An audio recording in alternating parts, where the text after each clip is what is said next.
Good afternoon, good evening. Star Wars. No, Scar Island fans. Star Wars. Yeah, Star Wars. Um, I was just distracted. You know, people live here besides me, unfortunately. um, Last time we met, we read chapter 18, and that chapter's title is very helpful in helping you remember. And you don't have the book, but I do, and so I know it says the last chapter it was Mother's Day. And if you recall, it was called Mother's Day. Why? I'll give you a minute to think.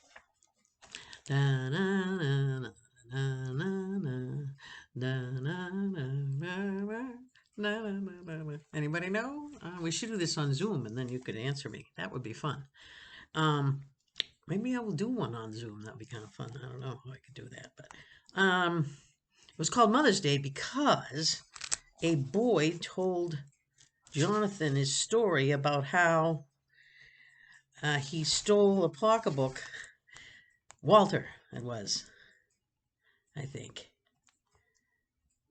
Walter told him about how he stole a pocketbook in order to give it to his mother for Mother's Day. hmm Let's see. Yeah, Walter. Um, Poor Walter didn't get caught doing it, but when his mother came into the store with the pocketbook to show it off to the woman who was selling it, the woman said, you stole the pocketbook. Anyway, so poor Jonathan ended up at Scar Island because he lived a life of crime. But he thought it made his mother feel so good, even it was worth it, he said, to see how happy his mother was when with that pocketbook. Anyway, that was the last chapter, Mother's Day. And now we are called chapter 19. Starts with the letter home, his fourth letter home. And actually, the chapter is called A Home. And you remember before that, Colin had broken up the machine of sinner's sorrow. So here's the letter first. Dear Mom and Dad, I got your second letter today. Thanks. I do remember that trip to the beach. You're right. It was a great trip. Maybe that's why I try not to remember it. Good memories only make everything else feel worse.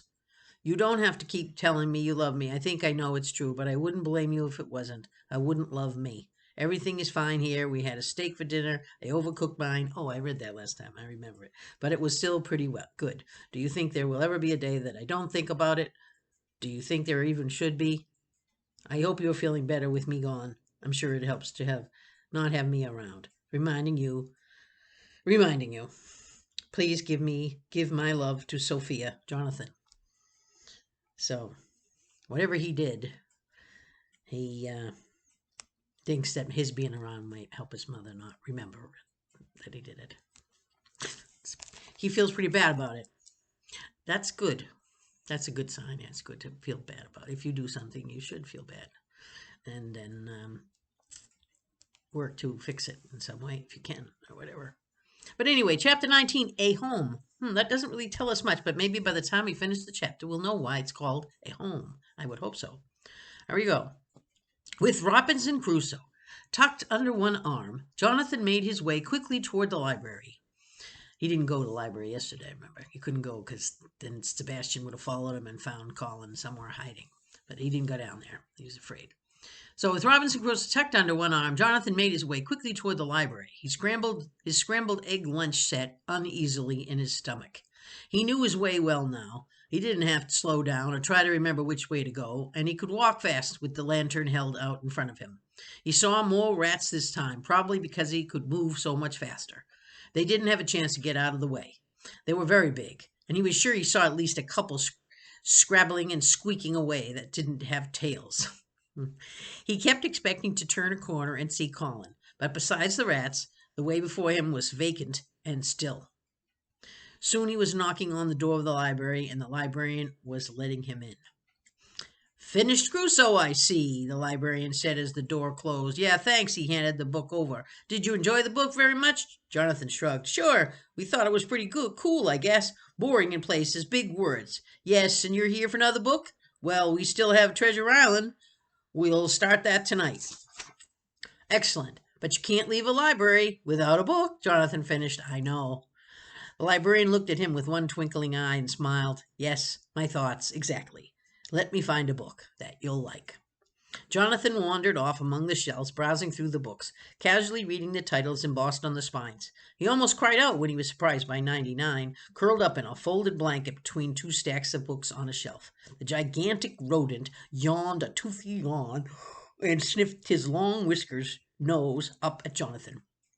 You can pick him up if you want to, the librarian said, peering over the shelf behind him. Oh, no, thanks. Jonathan moved farther along the shelves, leaving the rat to return to his nap.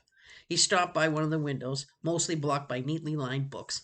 The storm outside was growing fiercer by the hour, rattling the glass with rainy gusts of wind. Last time I was here, you said something, Jonathan began, about running a lighthouse or something. What did you mean? Just what I said, the librarian's voice was distracted, his eyes still scanning the shelves to find a book for Jonathan. I used to run the lighthouse years ago. What lighthouse? Ours. Slabhenge's. The island was first a lighthouse, even before the asylum, going back hundreds of years. That is its true identity, really. Before all the tragedy. It still has the lighthouse. Unused, of course, for years and years. Unused. Where is it? At the top of the middle tower, the one above the warden's quarters. The admiral's now, of course. Keep going up the stairs and you'll find it. Dusty and in disrepair, I'm sure. And you were in charge of it? The librarian sighed. Oh, for a while. Not much to it. Washed the windows, checked the wood, polished the mirrors. The librarian's voice quickened and smoothed out, just as it had when he'd been talking on Jonathan's previous visit. It's very outdated, not electric. A place for a fire. Giant mirrors to magnify and reflect the light. The mirrors spin by hand crank. Had to make sure those were oiled and ready. I only had to light it a couple of times during big storms. Don't know if I ever saved any ships or not. He coughed, a scratchy, jagged cough, and then chuckled. Probably still a stack of wood in the bin up there. Rotten, I'm sure, and dusty, like everything else on this island. Oh. Jonathan read a few more book titles. Some of them were so worn with age that they were unreadable. Some weren't even in English. Can I ask you something? Jonathan asked. Of course. Not to be rude or anything, but how come you talk so much easier when you talk about stuff from a long time ago? The librarian straightened up to look over the shelf at Jonathan. Do I? Yeah, you normally talk kind of slow, like it's hard. But when you talk about like the old days, you smooth right out. Hmm. The librarian cocked his head even more sideways than usual. It was almost all the way to the side. His neck looked painfully twisted, like mine does. I don't know. I wasn't aware that I did. His mouth screwed into a tight, thoughtful frown. Well, the past is easier. It's done. It's there for me to look at. I can live there and know where I am.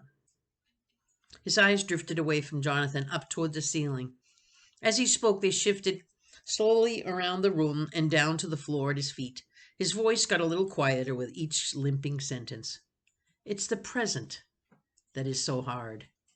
Working at it, finding your way forward, picking your path, having to leave the past behind. His voice was barely a hoarse whisper. It's so hard. Easier, I think, to stay in the past. What about the future? The old man shrugged. I don't need a future. I have a past instead.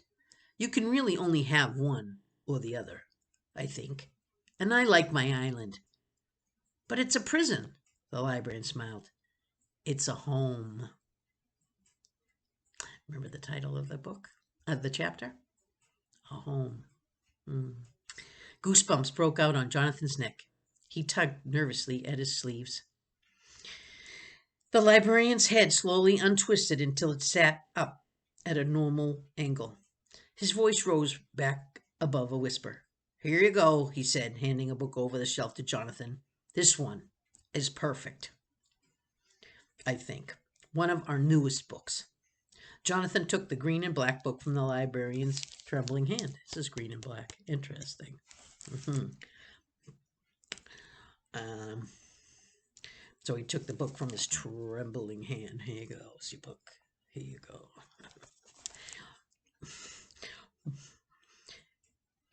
One of your newest ones? He asked. The book looked like an antique. Yes, we got it just before the asylum closed for good. Jonathan traced the letters and the title on the cover. Lord of the Flies? Quite modern. That one. Also had an island. Has an island, as a matter of fact, and a group of abandoned boys. Abandoned? Left to fend for themselves. Jonathan gulped and looked up at the library and then quickly away. Really? Yes, doesn't go very well, I'm afraid. Jonathan squeezed the book into the crook of his arm and picked up his lantern. Off? Asked the librarian. So soon? Yeah, they'll be wondering. Yes, I imagine. Jonathan opened the door and stepped a foot into the corridor. He turned in the doorway and spoke one last question to the man's curved back. What's your name? My name? Yes, what's your name? The librarian turned with shuffling steps to face him. 99 was nestled in the crook of his arm, leaning into the old man's scratching fingers. The old man blinked once, then twice. He closed one eye and reached up from the rat to scratch his own nose. His gray tongue licked his chapped, powdery lips, and then his hand dropped back to pet the rat once more. My name? The scratching slowed and then stopped. Why, I'm not sure. His voice was tinged with wonder, but not worry. He seemed only mildly curious. It's been so long since anyone has called me anything at all. I used to be a son, then an assistant, an employee, a lighthouse keeper, a librarian. But now, well, I suppose I'm nothing. He smiled an unsteady, slightly troubled smile. 99 has a name, but it isn't really his, I suppose. He's just borrowing it. I guess you could call me that. 99 if you wanted. Jonathan pursed his lips and held the book tighter to his body. No thanks, he said. I'll just call you sir, if that's all right. The librarian smiled. The smile was as crooked as his hunched shoulders. Of course it is. Come back soon. Jonathan hurried. I'll just call you sir, that's all right. If that's all right. Of course it is. Come back soon. Jonathan hurried through the lightless hallways, the lantern swinging from his leading hand. He didn't slow to look down other halls for Colin. He was ready to be back to normal voices, to daylight and people. He was almost jogging when he turned the last corner and stumbled, blinking into the light of the dining room, so bright after the blackness of twisting stone and shadow. There he is! He heard Sebastian's voice bark. He squinted and saw the older boy standing on a chair with his sword pointing right at him. Grab him! Very interesting. Okay. We are up to chapter 20. And there are 30 chapters. So, do the math. How far are we in the book? Well, if you split up 30 pages into groups of 10, if each chapter was the same length, we would be 2/3 of the way through the book. If we had 10 chapters left and we read 10, 20, and this last part would be the last third of we have read the whole book. We are done. A little bit of math in our language, in our book. And the next chapter, chapter 20, a very good number, is The Freak and the Rat. I wonder who's considered the freak and the rat. Interesting. Don't remember that chapter. I want to keep reading, but I'm not going to because someone else wants to use this computer. So that's chapter 20. Not too hard, though. That is page 172. Also a good number. I like numbers. And the last page of the book is 249. So we got about 77 pages left to read. Something like that. 67? No, 77. Add 7. It's 14. All right. Till then, I don't want to leave, do I? Till then, go back and read the first part again. Till tomorrow, I'll read you another one. Bye.